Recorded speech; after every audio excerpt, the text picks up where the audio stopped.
యేసుక్రీస్తు ప్రభువారిని సిలువ వేసినప్పుడు యోహాను, మగ్దలేని మరియా, చిన్న యాకోబు, యోసే అని వారి తల్లి అయిన మరియా, సలోమి, అలాగే ఇంకొంతమంది స్త్రీలు కూడా అక్కడ ఉన్నారు. మార్కు సువార్త 15వ అధ్యాయం 42వ వచనంలో ఆ దినము సిద్ధపరచు దినము అనగా విశ్రాంతి దినమునకు పూర్వదినము అని వ్రాయబడి ఉంది.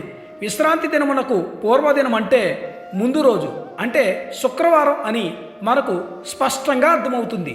రోమన్లు సిలువ వేసినప్పుడు చనిపోయిన వారిని సమాధి చేయటానికి అనుమతించరు. చనిపోయిన వారి శరీరాలను క్రూర మృగాలు వచ్చి తింటాయి. కానీ యూదులకు పిలాతు వారిని సమాధి చేసుకోవడానికి అనుమతి ఇస్తాడు. అప్పుడు పార్లమెంటు సభ్యుడైన అరిమతయి యోసేపు తాను తొలిపించుకున్న సమాధిలో ప్రభువుని సమాధి చేయటానికి పిలాతు దగ్గర పర్మిషన్ తీసుకుంటాడు. దానికి పిలాతు అతనికి పర్మిషన్ ఇస్తాడు. అప్పుడు అరిమతయి యోసేపుతో పాటు నికోదేము అను పరిసయుడు కూడా బాలముతో కలిపిన అగరు రమారమి 150 సేర్లు ఎత్తు తీసుకుని వస్తాడు. అప్పుడు ప్రభు శరీరానికి ఒక నారబట్ట చుట్టి ఆయన దేహానికి యూదుల ఆచారం ప్రకారం సుగంధ ద్రవ్యాలు పూసి ఆయన దేహమును క్రొత్త సమాధిలో ఉంచి సమాధి ద్వారమునకు పెద్ద రాయి బొర్లించి వెళ్ళిపోయారు.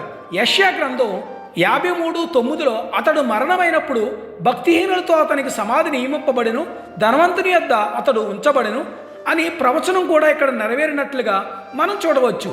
మరునాడు ప్రధాన యాజకులు, పరిసయ్యులు పిలాతు దగ్గరికి వెళ్ళి, అయ్యా, ఆ వంచకుడు సజీవుడై ఉండినప్పుడు 3 దినములైన తర్వాత నేను లేస్తానని చెప్పింది మాకు జ్ఞాపకముంది. కాబట్టి 3వ దినం వరకు ఆయన సమాధిని భద్రం చేయ ఆజ్ఞాపించు. వాని శిష్యులు వారిని ఎత్తుకుని పోయి ఆయన మృతుల్లో నుండి లేచనని ప్రజలతో చెప్పురేమో.